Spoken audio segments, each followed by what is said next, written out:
समस्त को विनम्र निवेदन घरे रुहतु निजे एवं निज परिवार को सुरक्षित रखु।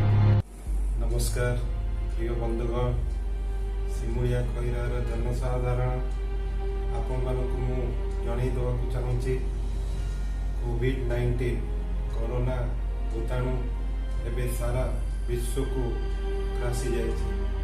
भारत वर्ष ओडिशा आसी आम समस्ते ये संबंध में सचेतन एवं सतर्क हवा दरकार। ये भूताणु को अदृश्यमान आपको कहीं देखिपारे, तेणु ये भूताणु को लड़े कर गोटे बाट है सामाजिक दूरता रखापी। मुझे आपण मान जन देवाक चाहूँगी गतकाली माननीय मुख्यमंत्री श्रीयुक्त नवीन पट्टनायक आपण मान अनुरोध करते शपथ करने आज कही। आज आपण मान आउ थे अनुरोध करुच्ची आपण मैंने समस्ते घरे रुहतु एवं परिच्छन्नता प्रदर्शन करतु। धन्यवाद, नमस्कार। प्रदीप कुमार साहू तहसीलदार खैरा। मो बर्तमान तहसील प्रशासन और ब्लक प्रशासन तरफ और मेडिकल एडमिनिस्ट्रेशन तरफ आम बर्तमान टीम गठन होमर से अनुसार आम बर्तमान सब एसेंशियल कम्युनिटी आउ नन एसेंशियल कम्युनिटी सब दुकान बजार बंद रही। प्राय 3 दिन हम दुकान बजार बंद रही। आ मध्य माननीय प्रधानमंत्री घोषणा सारा देश जो लॉकडाउन अवस्था आसीगला एवं राज्य सरकार भी पूर्व सारा राज्य को लॉकडाउन में रखी। तेणुक आम बर्तमान समस्त आम बर्तमान सूचना मानने सचेतना कराऊँ एवं जहाँ भी सफल होती बहुत लोग आम सचेतना भी लोक कंट्रोल को आसिले आउ कहाँ जहाँ कि रही से सब आस्ते आस्ते आस्ते आस्ते कंट्रोल को आसीजे और सोशल डिस्टेंस मेंटेन करने से भी माने सचेतन हो। मु doctor Narahari Behera BDO Simulia block Baleswar जिला। मु इस परिप्रेक्षी समस्त अधिवासी मानक अनुरोध करी समग्र विश्व में कोरोना एक महा आतंक भाव में खेली जाइए।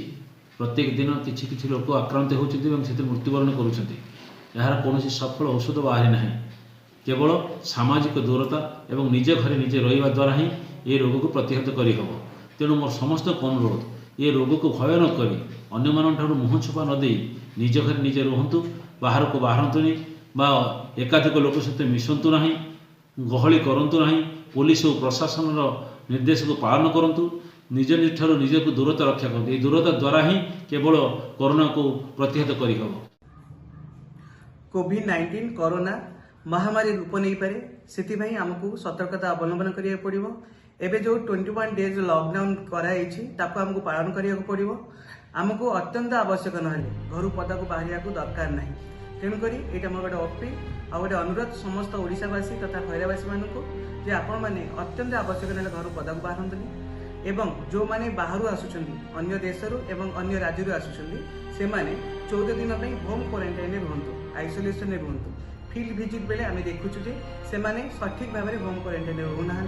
तेणुक मोर अनुरोध मोर अपील समस्ते होम क्वारंटाइन रुहतु 14 डेज एवं सतर्क रुहतु, कोरोना दूरे रुहतु। मो डॉक्टर विजय कुमार पंडा, मेडिकल अफसर इंचार्ज सीएससी सिमुलिया। आमर कोरोना भाइरस समस्त जनसाधारण को निवेदन करुच्ची समस्ते घरे 14 एप्रिल पर्यंत रहा मु अनुरोध करुच्ची। जदि कौन से व्यक्ति ज्वर ठंडा एवं शुखला काश हुए तेरे से निकटस्थ स्वास्थ्य केन्द्र जाई डाक्टर को परामर्श नियंतु। बर्तमान कोरोना जमी माने स्प्रेड करुच्ची लोक मैंने सचेतन होगा निहाती दरकार। आमर प्रधानमंत्री मुख्यमंत्री सब भी कहले लॉकडाउन हो सारा पुणी नेक्स्ट 21 डेज जाए आम लॉकडाउन हो सारी। तेणु लोक मानक दयाकोरी से घर बाहर को बाहर। परशुराम साहू, सिमुलिया थानार भारप्राप्त अधिकारी। बर्तमान परिप्रेक्षी में कोरोना सारा विश्व एक महामारी रूप उहाई से आम देश आम राज्य ओडिशा मध्य बाद पड़ी ना। से आम जिला बालेश्वर और सिमुलिया थानार अंचल ବହୁତ ଲୋକ ବାହାରୁ ଆସିକି ଅଛନ୍ତି। ତେଣୁ ଏହା ଏକ ସଂକ୍ରମଣକ ରୋଗ। ଏହା ଯଦି ବ୍ୟାପିବ ତାକୁ ରୋକିବା ସମ୍ଭବ ହେବ ନାହିଁ। ତେଣୁ ମୋର ଆପଣମାନଙ୍କୁ ଅନୁରୋଧ, ଆପଣମାନେ ସମସ୍ତେ ସୋସିଆଲ ଡିଷ୍ଟାନ୍ସ ମେଣ୍ଟେନ୍ କରନ୍ତୁ। କେହି ଘରୁ ବାହାରନ୍ତୁ ନାହିଁ, ଘରେ ରହି ରୁହନ୍ତୁ। ନିଜର ଆପଣ ଘର ପାଖରେ ପରିବା ମିଳୁଛି, ଘର ପାଖରେ ଗ୍ରୋସରୀ ମିଳୁଛି, ଅତ୍ୟାବଶ୍ୟକ ସାମଗ୍ରୀ ଘର ପାଖରେ ମିଳୁଛି। ନିହାତି ଆବଶ୍ୟକ ନହେଲେ ମେଡ଼ିକାଲ ଗ୍ରାଉଣ୍ଡରୁ ଆପଣମାନେ ଆସନ୍ତୁ ନାହିଁ। ମେଡ଼ିକାଲ ଯଦି ଆସୁଛନ୍ତି ଆପଣମାନେ ପ୍ରପରଲି ଆସନ୍ତୁ। ଅନନେସେରୀ ଆସି ମେଡ଼ିକାଲ ବି ଜମା ହୁଅନ୍ତୁ ନାହିଁ। ମେଡ଼ିକାଲରେ ଡକ୍ଟରମାନଙ୍କୁ ହଇରାଣ କରନ୍ତୁ ନାହିଁ। ଅନନେସେରୀ କାମରେ ପଦାକୁ ବାହାରନ୍ତୁ ନାହିଁ।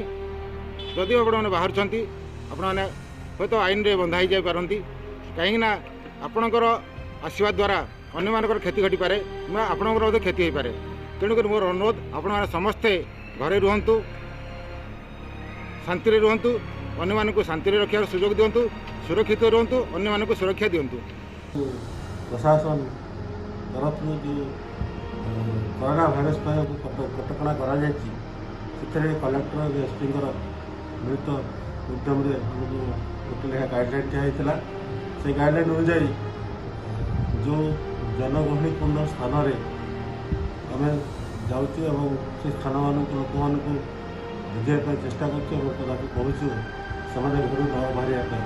କାରଣ କୋଭିଡ୍-19 କରୋନା ଭାଇରସ୍ ଏକ ଭୂତାଣୁ ଯାହା ଲୋକଙ୍କୁ ଜୀବନ ନେଇଯାଏ ଏବଂ ଏହା ମହାମାରୀ ରୂପେ ଘୋଷଣା କରାଯାଇଛି। ସେହି ସକାଶେ ଆମେ ଲୋକଙ୍କୁ ସଚେତନ କରିବା ପାଇଁ ସମସ୍ତଙ୍କୁ ଅନୁରୋଧ କରୁଛୁ ଏବଂ କହୁଛୁ ଦୋକାନ ବଜାର ବନ୍ଦ କରି ସେମାନେ ତାଙ୍କ ଘରେ ରହନ୍ତୁ, ସବୁବେଳେ ଘରେ ରହନ୍ତୁ ଏବଂ ଅତ୍ୟାବଶ୍ୟକ ଜିନିଷ ପାଇଁ କେବଳ ବାହାରକୁ ବାହାରନ୍ତୁ।